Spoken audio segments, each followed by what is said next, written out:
बिस्मिल्लाहिर्रहमानिर्रहीम नहमदुहु व नुसल्ली अला रसूलिहिल करीम। स्टूडेंट्स, हमने अपने कल के लेक्चर में इंस्टेंटेनियस वेलोसिटी का एक एक्सप्रेशन पढ़ा था। उस एक्सप्रेशन में हमने v is equal to x not omega cos theta, इस एक्सप्रेशन में हमने थीटा की वैल्यू को पुट किया ओमेगा टी, और हमने पाइथागोरस थ्योरम को यूज करते हुए जो बेस हमें अननोन थी हमने उसको कैलकुलेट किया, और फिर इस वैल्यू को हमने cos थीटा के एक्सप्रेशन में पुट करने के बाद सर्कल में यूनिफॉर्म मोशन करते हुए जिस्म की वेलोसिटी के लिए एक फॉर्मूला पढ़ा था, जो finally v is equal to omega under root x not square minus x square था। यहां से दो बड़े इंपॉर्टेंट एमसीक्यूज बनने वाले हैं। ये फॉर्मूला याद रखिएगा, ये फाइनल एक्सप्रेशन है, और इसके साथ जब आपको ये पूछा जाएगा एमसीक्यूज में, स्पेशल केसेस में, तो पहला जो क्वेश्चन पूछा जाएगा कि मीन पोजीशन पे वेलोसिटी का एक्सप्रेशन क्या होता है, या what is the formula for a body executing simple harmonic motion। so mean position पे दो चीजों का ध्यान रखना है कि mean position पे जो x है वो जीरो हो जाता है, या x जीरो कहां पे होता है, mean position पे। so इस एक्सप्रेशन में जब आप x की जगह पे जीरो पुट करते हैं तो ये formula x not square under root से कैंसिल आउट हो जाता है, और आपके पास v is equal to omega x not का एक्सप्रेशन आ जाता है। ये मैक्सिमम वेलोसिटी है। इसका मतलब ये हुआ कि मीन पोजीशन पे वेलोसिटी मैक्सिमम होती है। दूसरा एमसीक्यूज, मीन पोजीशन पे वेलोसिटी मैक्सिमम का फॉर्मूला क्या होता है, x not omega. Number 3, mean position पे एक्स क्या होता है, मीन पोजीशन पे x जीरो होता है। सो एक केस के अंदर ये तीन एमसीक्यूज इस तरीके से पूछे जाएंगे। लेकिन यही वाली बॉडी अगर मूव करते करते एक्सट्रीम पोजीशन पे चली जाती है तो फिर यकीनन आप ये जानते हैं कि x नहीं रहेगा, बल्कि एक्सट्रीम पोजीशन पे जो मैक्सिमम वैल्यू होती है वो तो एम्पलीट्यूड कहलाता है, और अगर वो एम्पलीट्यूड है तो फिर हम कह सकते हैं कि x जो है वो x नॉट के बराबर हो जाएगा, यानी मैक्सिमम डिस्प्लेसमेंट होगा। सो जहां पे x लिखा है फिर वहां पे आप क्या लिखोगे, x नॉट लिखोगे। x नॉट तो x नॉट से कैंसिल आउट हो जाएगा, जीरो का under root zero multiply omega, answer is zero. मतलब रिजल्ट क्या हुआ कि वेलोसिटी जीरो होती है कहां पे, एक्सट्रीम पोजीशन पे। एक्सट्रीम पोजीशन पे डिस्प्लेसमेंट क्या होता है, एमसीक्यूज में पूछेगा x या x not. Obviously extreme position पे डिस्प्लेसमेंट x नॉट होता है, एक्सट्रीम पोजीशन पे वेलोसिटी जीरो होती है। सो ये कुछ एमसीक्यूज है जो इस टॉपिक के हवाले से हमने इसमें लर्न करने हैं। अब हम पढ़ते हैं instantaneous acceleration in terms of omega, यानी अब हम इंस्टेंटेनियस एक्सेलरेशन भी फाइंड आउट करेंगे उसी बॉडी के लिए, यानी जो बॉडी सिंपल हार्मोनिक मोशन में दायरे में घूम रही थी, ये था उसका मीन पोजीशन का पॉइंट, ये जो d है ये उसका है एक्सट्रीम पोजीशन का पॉइंट, और बॉडी मीन और एक्सट्रीम के दरमियान में कहीं पे है, तो ये वाला जो उसका डिस्प्लेसमेंट था हमने इस पॉइंट पे कहा था कि ये उसका प्रोजेक्शन है और ये x है। इसी तरीके से हमने कहा था कि यहाँ सेंटर से उस पॉइंट तक का जो डिस्टेंस है वो उसका डिस्प्लेसमेंट है, यानी रेडियस ऑफ द सर्कल है। लेकिन जब मैं एक्सेलरेशन की बात करता हूं तो स्टूडेंट्स आपने ये बात बहुत अच्छे तरीके से समझी है कि जब भी कोई बॉडी दायरे में मूव करती है तो इस बॉडी को दायरे में सर्कल में मूव करते रहने के लिए एक्सेलरेशन की जरूरत पड़ती है, और वो वाला एक्सेलरेशन जो इस बॉडी को अपने सेंटर की तरफ अटैच करके रखता है, उस एक्सेलरेशन को हम क्या नाम दे चुके हैं? सेंट्रीपिटल एक्सेलरेशन का नाम दे चुके हैं। और सेंट्रीपिटल एक्सेलरेशन का जो कॉन्सेप्ट है ये सेंट्रीपिटल फोर्स से आया है, क्योंकि सेंट्रीपिटल फोर्स हर उस बॉडी को चाहिए जो दायरे में मूव कर रही है, और सेंट्रीपिटल फोर्स में F is equal to M V square divided by R है, और यहाँ पे जो आपके पास V square divided by R आता है ये है सेंट्रीपिटल एक्सेलरेशन। ये सेंट्रीपिटल फोर्स के टॉपिक में आप मैट्रिक में भी पढ़ चुके हैं, और हमारे प्रीवियस चैप्टर नंबर 5 के टॉपिक में भी हम इसको डिस्कस कर चुके हैं। सो इसी एक्सप्रेशन को अब हम जहन में रखते हुए इसको प्रूव करेंगे। यहाँ पे ये जो पॉइंट P है, इस पॉइंट P का एक्सेलरेशन A और सबस्क्रिप्ट में P लिखा है क्योंकि ये P पॉइंट का एक्सेलरेशन होगा, और जो इसका प्रोजेक्शन है यानी ON जो प्रोजेक्शन है इसका भी एक्सेलरेशन का जो मूवमेंट है, जो डायरेक्शन होगी वो भी कहां पे होगी? टुवर्ड्स द सेंटर होगी। इसका मतलब है कि A जो है वो भी टुवर्ड्स द सेंटर है और AB ये भी टुवर्ड्स द सेंटर होगा। सो इस एक्सप्रेशन को यूज करते हुए ये वाला फॉर्मूला बना है। अब ये वाला फॉर्मूला कैसे बना है ये मैं यहाँ पे 2 स्टेप्स में कर देता हूँ, आपने इसको नोट कर लेना है। AC यानी सेंट्रीपिटल एक्सेलरेशन, ये चूंकि सेंट्रीपिटल एक्सेलरेशन किस बॉडी के लिए लिया जा रहा है? P बॉडी के लिए लिया जा रहा है, तो फिर यहाँ पे मैं लिखूंगा कि centripetal acceleration for P body is equal to V square divided by R। लेकिन आप सब बच्चे जानते हैं कि V का एक रिलेशन हम पढ़ चुके हैं, और वो क्या है? Relation between linear velocity and angular velocity.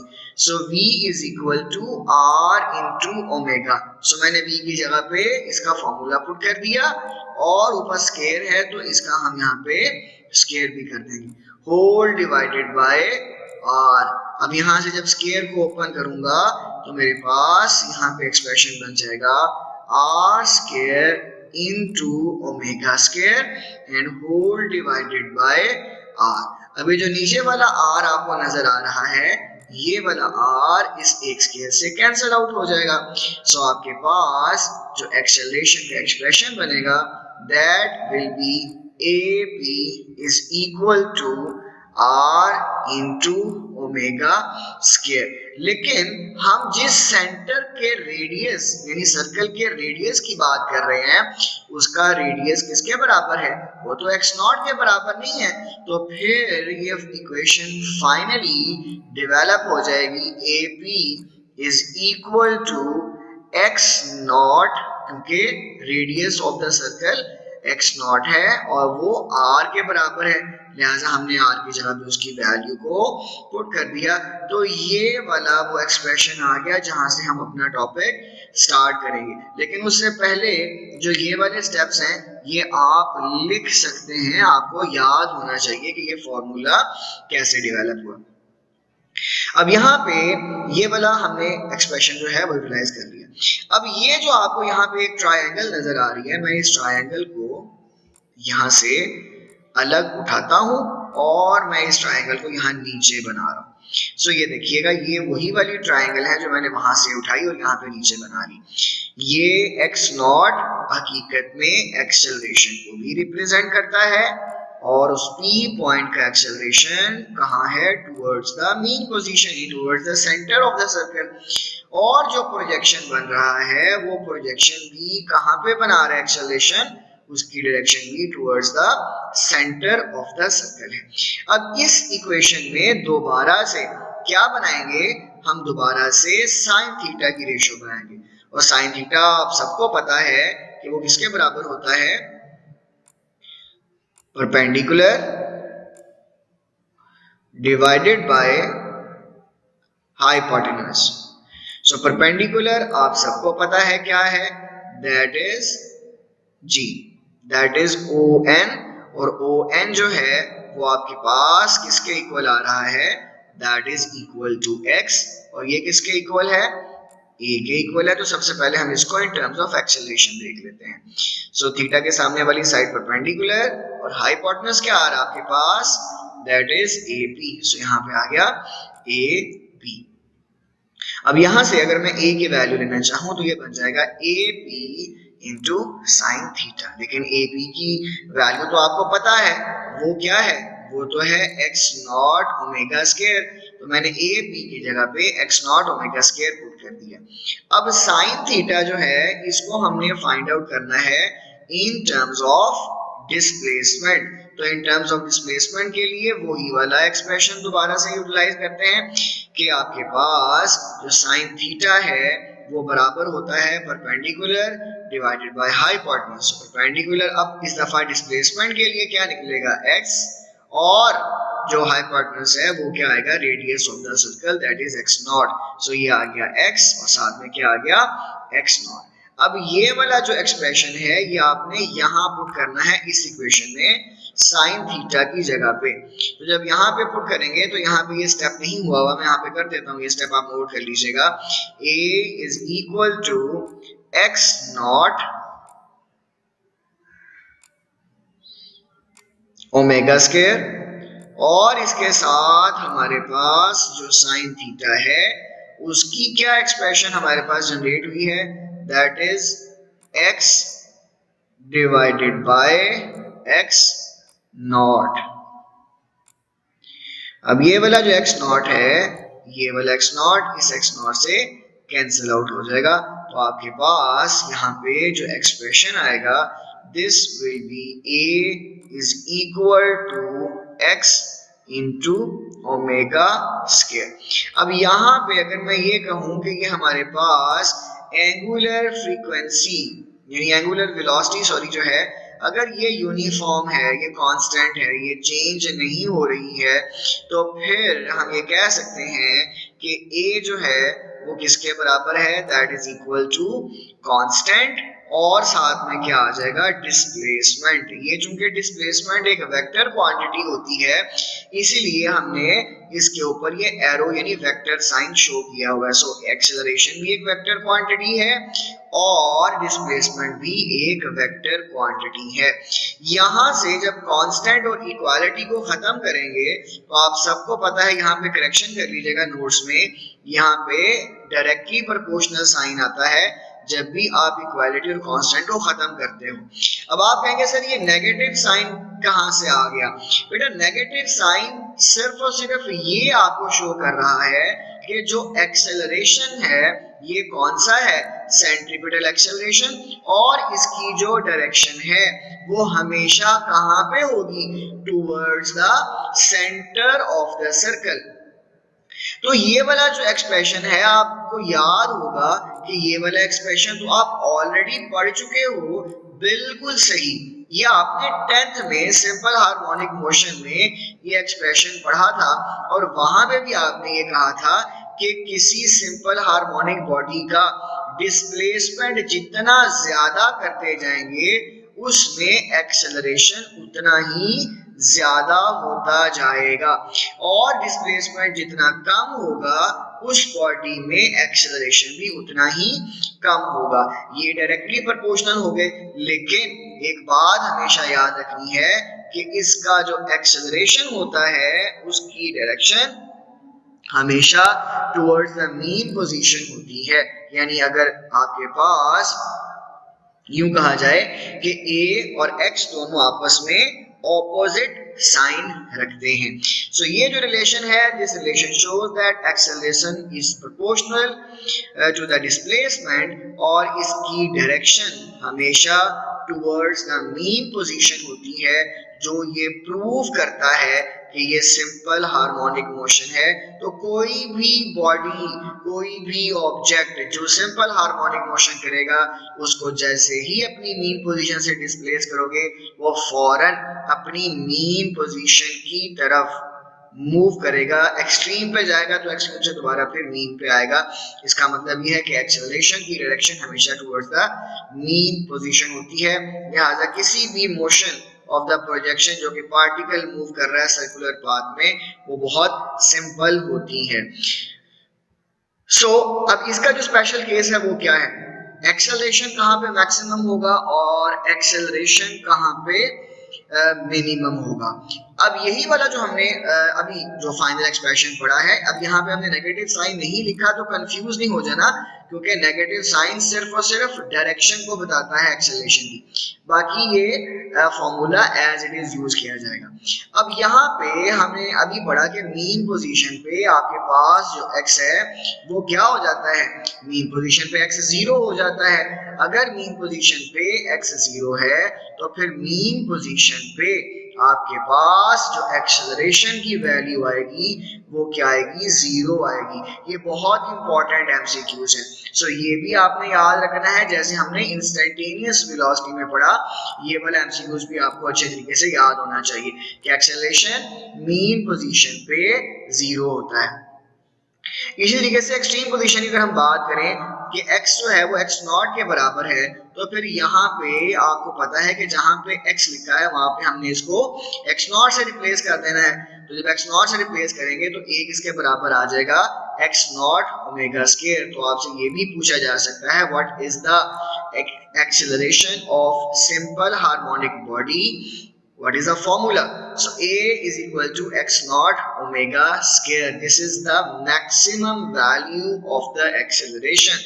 और ये वैल्यू कहाँ पे मैक्सिमम होती है, एक्सट्रीम पोजीशन पे इसकी वैल्यू मैक्सिमम होती है। x नॉट जब भी कहीं पे आएगा तो अंडरस्टूड सी बात है कि ये मैक्सिमम वैल्यू को रिप्रेजेंट करेगा, वो एक्सेलरेशन में आए या वेलोसिटी में आए। ये कुछ एमसीक्यूज थे जो इस टॉपिक के हवाले से हमने डिस्कस किए। अब एक और जो हम लॉन्ग क्वेश्चन जो है वो स्टडी करने वाले हैं इस चैप्टर का। इस चैप्टर में अब हमने कुछ एक्सप्रेशन जो हैं वो जनरेट करने, बहुत आसान है, अब तक जो आपने लर्न कर लिया उन्हीं में से ये छोटे छोटे से फॉर्मूलाज हैं और ये बड़ा इंपॉर्टेंट है एज अ लॉन्ग क्वेश्चन, और इसमें से बहुत सारे एमसीक्यूज जनरेट हो सकते हैं। हर एक फॉर्मूला एक एमसीक्यूज है, इसको अच्छे तरीके से प्रैक्टिस कीजिएगा, लर्न कीजिएगा। अब यहाँ पे जो हमने अभी तक डिस्कशन की वो हमने लिया था वर्टिकल मास स्प्रिंग सिस्टम, लेकिन अब यहाँ पे हम ले रहे हैं हॉरिजॉन्टल मास स्प्रिंग सिस्टम। जैसा कि आपके सामने इस डायग्राम में है कि हमारे पास एक हॉरिजॉन्टल मास स्प्रिंग सिस्टम है और उसमें हमने सबसे पहले उसको अपनी मीन पोजीशन पे रखा, मीन पोजीशन से उसको हमने डिस्प्लेस किया, उस पर फोर्स लगाई और कहाँ ले आए उसको, एक्सट्रीम पोजीशन पे। अब एक्सट्रीम पोजीशन पे आके ये ऑब्जेक्ट, ये मास क्या करेगा, दोबारा फिर मीन पोजीशन की तरफ जाएगा। क्यों जाएगा, क्योंकि इसके अंदर एक फोर्स है और वो कौन सी फोर्स है, रीस्टोरिंग फोर्स। ये रीस्टोरिंग फोर्स इस मास को मजबूर करती है कि तुम अपनी मीन पोजीशन की तरफ जाओ, लेकिन जैसे ही ये मीन पोजीशन से गुजरता है तो उस लम्हे मीन पोजीशन पे ये रुकता नहीं है, बल्कि मीन पोजीशन पे हमने कहा है कि जो एक्सेलरेशन है वो 0 हो जाता है, लेकिन मीन पोजीशन पे जो वेलोसिटी है वो मैक्सिमम हो जाती है। ये बॉडी यहाँ से इनर्शिया की वजह से नेक्स्ट एक्सट्रीम पे चली जाती है और ये सिलसिला जारी रहता है। इस मोशन को हम सिंपल हार्मोनिक मोशन कहते हैं। ऐसी मोशन जो अपनी मीन पोजीशन के आगे और पीछे मूव करे, टू एंड फ्रो मोशन करे, इसको हम कहते हैं सिंपल हार्मोनिक मोशन। तो हमने सिंपल हार्मोनिक मोशन के एक्सेलरेशन के लिए एक फॉर्मूला अभी पढ़ा आपके सामने थोड़ी देर पहले, और वो क्या था, a is equal to omega square into x। अभी हमने थोड़ी देर पहले यही वाला इंस्टेंटेनियस एक्सेलरेशन का फॉर्मूला पढ़ा, लेकिन कुछ बच्चे ये फॉर्मूला भी जानते हैं, ये आपने कहाँ पढ़ा था, मास स्प्रिंग सिस्टम में ही पढ़ा था, और इस फॉर्मूला को हम क्या कहते हैं, हुक्स लॉ कहते हैं, क्योंकि हुक्स जो साइंटिस्ट था उसने स्प्रिंग सिस्टम के लिए एक फॉर्मूला जनरेट किया था। इसमें उसने कहा था जो k है ये क्या है, ये स्प्रिंग कांस्टेंट, स्प्रिंग कांस्टेंट है, जो मास है बॉडी का वो भी कांस्टेंट रहता है, वो चेंज नहीं होता। तो बेटा इसी एक्सप्रेशन से ये वाला जो फाइनल रिजल्ट है वो डिराइव किया था कि ए जो है वो डायरेक्टली प्रोपोर्शनल है -x के, और आज हमने यही वाला रिजल्ट इस फॉर्मूले से भी डिराइव किया है कि अगर ओमेगा स्क्वायर कांस्टेंट रखूं तो भी एक्सेलरेशन डायरेक्टली प्रोपोर्शनल होता है डिस्प्लेसमेंट के। ये दोनों एक्सेलरेशन आ गए, एक एक्सेलरेशन हुक्स लॉ के मुताबिक है और एक एक्सेलरेशन हमने सिंपल हार्मोनिक मोशन में यूनिफॉर्म मोशन करती हुई बॉडी के लिए निकाला है। ये दोनों एक्सेलरेशन को अगर हम कंपेयर कर लें तो लेफ्ट हैंड साइड इनकी इक्वल है, इनकी राइट हैंड साइड इक्वल लिखी जा सकती है। सो ये वाला जो माइनस साइन है इस माइनस साइन से कैंसल आउट हो जाएगा, ये वाला डिस्प्लेसमेंट से कैंसिल आउट हो जाएगा। ओमेगा स्क्वायर किसके इक्वल आ जाएगा, k डिवाइडेड बाय m, और अगर मैं यहां से स्क्वायर रूट लूं तो ओमेगा का आंसर आएगा under root k divided by m। बेटा पहला एमसीक्यूज मैं जरा नंबरिंग करता जा रहा हूं, याद रखिएगा। This is the first MCQs, what is the formula of angular frequency, किसके लिए, एक हॉरिजॉन्टल मैस स्प्रिंग सिस्टम के लिए। वर्ड्स हाईलाइट करते जो बहुत ज्यादा हेल्प होगी आपकी, बाद में बहुत प्रॉब्लम हो जाएगी। Angular frequency of horizontal mass spring system के लिए क्या फॉर्मूला है, under root k divided by m। पहला एमसीक्यू जनरेट करके जा रहा हूं। अब टाइम पीरियड निकालना है। टाइम पीरियड तो आप सबको पता है, बाय डेफिनेशन क्या पढ़ा था, time required to complete one vibration. और अगर आपको ये पता है और यहाँ पे हमारे पास जो फॉर्मूला जनरेट होगा विद रिस्पेक्ट टू ओमेगा, वो क्या आ जाएगा आपके पास, t is equal to 2 pi divided by omega. अब ये वाला जो फॉर्मूला है,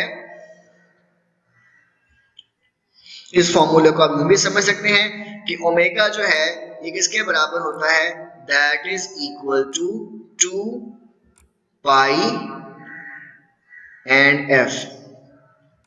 और यहां से अगर आपने टाइम पीरियड की वैल्यू निकालनी है तो आप सबको पता है कि जो फ्रीक्वेंसी है वो किसके बराबर होती है, f is equal to 1 divided by t। और यहाँ पे हम अगर f की जगह पे 1 डिवाइडेड बाय t पुट कर देते हैं तो ये एक्सप्रेशन बन जाएगा 2 pi divided by capital T। और ये कैपिटल T जो है ये अगर मैं इक्वल के लेफ्ट साइड पे ले आऊं तो फिर ये एक्सप्रेशन यही वाला बन जाएगा, capital T is equal to 2 pi divided by omega.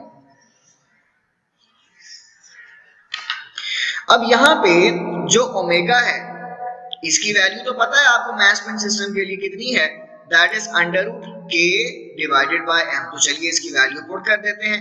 तो ये देखिए हमने यहाँ पे नीचे ओमेगा की जगह पे इसकी वैल्यू पुट कर दी है under root k divided by m। और अगर मैं इसको बटे से अंडर रूट को ऊपर लेके जाऊंगा तो ये हमारे पास अगर नीचे अंडर रूट में k ओवर m है तो जब ये बटे से ऊपर आएगा तो ये अंदर वाली वैल्यू को चेंज कर देगा, यानी m ऊपर आ जाएगा और k डिवाइड हो जाएगा। So it will be m divided by k multiply with 2 पाई। ये दूसरा एमसीक्यूज देके जा रहा हूं। ये एमसीक्यूज क्या है, what is the time period of a spring system that is on the horizontal direction। Horizontal direction में मूव करते हुए जिस्म के लिए टाइम पीरियड का फॉर्मूला क्या है, t is equal to 2 pi under root m divided by k। अब यहीं से अगर आपको कहा जाए कि फ्रीक्वेंसी निकालें तो फ्रीक्वेंसी क्या होती है, नंबर ऑफ वाइब्रेशंस पर सेकंड जितना पास करती हैं उसको हम फ्रीक्वेंसी कहते हैं, या रेसिप्रोकल ऑफ टाइम पीरियड को भी आप फ्रीक्वेंसी कहते हो। So frequency is equal to 1 divided by time period. अब टाइम पीरियड तो पता है आपको क्या है, अभी हम ऊपर कैलकुलेट करके आएंगे। देखो ये लिखा ही हुआ है टाइम पीरियड की वैल्यू, तो ये सारे का सारा एक्सप्रेशन टाइम पीरियड का यहाँ पे हम पुट कर देते हैं। अब यहाँ पे जब इसमें पुट करेंगे तो ये कुछ इस तरह से जनरेट हो जाएगा, 1 डिवाइडेड बाय 2 पाई और टाइम पीरियड की क्या कैलकुलेशन आपने की है, under root M divided by K, M divided by K. अब यहां पे अगेन वही वाली बात कि ये वाली वैल्यू तो बटे में है, लेकिन जब ये बटे से ऊपर आएगी तो इसके अंदर वाली वैल्यू जो है वो क्या हो जाएगी, चेंज हो जाएंगी, यानी उलट जाएंगी। तो ये क्या बन जाएगा, 1 डिवाइडेड बाय 2 पाई, ये तो वैसे ही रहा, लेकिन जो नीचे बटे में m ओवर k था, जब ये बटे से ऊपर आएगा तो ये क्या बन जाएगा, k डिवाइडेड बाय m। तो ये किसका फॉर्मूला बना दिया हमने, फ्रीक्वेंसी का। अब ये तीसरा एमसीक्यूज है जी, फॉर्मूलाज आपस में बहुत ज्यादा मिलते जुलते हैं, सो इसको जब तक प्रैक्टिस नहीं करोगे आपको समझ नहीं आएगी। This is the third MCQs of this chapter. ऐसे ऐसे लॉन्ग क्वेश्चन आएगा तो भी ऐसे ही लिखना है आपने, और अगर इसमें से फॉर्मूला पिक करेगा तो वो मैं आपको साथ साथ हाईलाइट करके दे रहा हूँ। इंस्टेंटेनियस डिस्प्लेसमेंट क्या होगा अगर हॉरिजॉन्टल मास स्प्रिंग सिस्टम हो, तो what is the formula, so आप पढ़ के आए हो, x is equal to x not sine omega t, लेकिन ओमेगा की जगह पे उसकी वैल्यू पुट करनी पड़ेगी, और ओमेगा की जगह पे हम क्या पुट करेंगे, अंडर रूट के डिवाइडेड बाय एम, जो हम ऑलरेडी पढ़ चुके हैं। तो ये किसका फॉर्मूला बन गया जी, इंस्टेंटेनियस डिस्प्लेसमेंट का। अब इंस्टेंटेनियस वेलोसिटी क्या होगी ऐसे सिस्टम की, जो हॉरिजॉन्टल मास स्प्रिंग सिस्टम होगा, तो हम जो एक्सप्रेशन पढ़ के आए हैं वो ये पढ़ा है हमने, v is equal to omega under root x not square minus x square. अब यहाँ पे हम क्या करेंगे, ओमेगा की जगह पे उसकी वैल्यू पुट कर दी स्प्रिंग सिस्टम के लिए, k डिवाइडेड बाय m, और ये साथ में वैल्यू एज इट इज आ गई। अब यहाँ पे ये दो अंडर रूट है, k ओवर m भी अंडर रूट में है, और ये x not square minus x square ये भी अंडर रूट में है, तो दोनों क्यों ना एक अंडर रूट में कर लेंगे। देखिए हमने दोनों को एक अंडर रूट में कर लिया। अब ये वाली जो वैल्यू है, ये वाली, इसमें से अगर मैं x नॉट कॉमन ले लूं, तो जब x नॉट कॉमन लिया तो x नॉट स्क्वायर ले लिया कॉमन, इसकी जगह पे क्या आ गया, 1 माइनस, अब यहाँ पे x स्क्वायर है, x नॉट नहीं है। तो आपको पता है कि जब भी आप मैथमेटिक्स में किसी भी नंबर को कॉमन लेते हो, तो अगर वो नंबर वहां पे मौजूद ना हो तो आप उस नंबर को क्या करते हो, डिवाइड कर देते हो। जैसे a माइनस बी है, और आपसे मैं कहूँ इसमें से a कॉमन लो, तो आप क्या लिखेंगे, a कॉमन लिया, ये वाला a तो बाहर आ गया, 1 माइनस, अब ये b में तो कहीं पे कॉमन नहीं है a, तो वो जो कॉमन लेते हो आप, वो एक्चुअली क्या हो रहा होता है, बेसिकली कॉमन के अंदर जो प्रोसेस हो रहा होता है वो डिवीजन का हो रहा होता है। सो ये हमने डिवाइड किया। अब आप ये सर डिवीजन का प्रोसेस कैसे होता है, बेटा होता कुछ यूं है कि ये जो a है, जब इस a को a पे डिवाइड करोगे तो 1 आ जाएगा, और फिर जब इस b पे a को डिवाइड करोगे तो b ओवर a आ जाएगा, ठीक है। तो ये कॉमन जो होता है that is basically a division process. तो यहाँ पे वही वाला किया है, 1 minus x square divided bye x not square. अब यहाँ पे जो एक्स नॉट स्क्वायर है, इसका अंडर रूट कितना होता है, एक्स नॉट स्क्वायर, ये अंडर रूट में है, तो अगर मैं इसका छोटे से का अंडर रूट अलग लूं, तो ये एक्स नॉट का स्क्वायर तो इस अंडर रूट से कैंसिल आउट हो जाएगा, तो ये क्या बन जाएगा, एक्स नॉट। जब एक्स नॉट बनेगा तो फिर ये तो अंडर रूट से बाहर आ गया, तो ये अंडर रूट से बाहर आ गया अपनी स्क्वायरिंग कैंसिल करने के बाद। बाकी जो एक्सप्रेशन बचा वो था k divided by m 1 minus x square divided bye x not square. ये फॉर्मूला है किसके लिए, मास स्प्रिंग सिस्टम जो हॉरिजॉन्टल डायरेक्शन में है उसकी इंस्टेंटेनियस वेलोसिटी का फॉर्मूला क्या होगा। उसके बाद अगर हम बात करें कि मैक्सिमम वेलोसिटी और मिनिमम वेलोसिटी कब होगी, तो अब यकीनन आप समझ चुके होंगे कि सर मीन पोजीशन पे जहां पे x 0 होता है वहां पे ये अपनी मीन पोजीशन पे होता है। सो x 0 यहाँ पे पुट करें, 0 डिवाइडेड बाय समथिंग क्या हो गया, 0, तो ये तो पूरे का पूरा फैक्टर जो है वो क्या बन जाएगा, 0 बन जाएगा, k ओवर m मल्टीप्लाई 1। तो ये एक्सप्रेशन किसका आ गया, ये हॉरिजॉन्टल मास स्प्रिंग सिस्टम की मैक्सिमम वेलोसिटी। एक और एमसीक्यूज मैंने नंबरिंग नहीं दी ऊपर, कहां तक हम पहुंच गए थे, number 3 MCQs, this is the number 4 MCQs and this is number 5 MCQs. ये लॉन्ग भी बनता जा रहा है और साथ साथ एमसीक्यूज भी बता रहा हूं जी। और उसके बाद मैक्सिमम वेलोसिटी नंबर 6 एमसीक्यूज। और अब अगर आपके पास मिनिमम वेलोसिटी आए तो फिर उसके लिए क्या होगा, x जो है वो x नॉट के इक्वल हो जाएगा। और जब एक्सट्रीम पोजीशन की बात की जा रही है, एक्सट्रीम पोजीशन पे आपको पता है कि एक्सट्रीम पोजीशन पे x जो है वो मैक्सिमम एम्पलीट्यूड होता है, वो x नॉट के इक्वल हो जाता है। तो जहां जहां पे x लिखा है वहां पे हम क्या पुट कर देंगे, x नॉट की वैल्यू जो है उसको पुट कर देंगे और हमारे पास जो एक्सप्रेशन आएगा that will B minimum velocity. इसकी जो मजीद डिटेल है वो इंशाल्लाह कल के लेक्चर में हम डिस्कस करेंगे। That is the end of today's lecture. Allah Hafiz.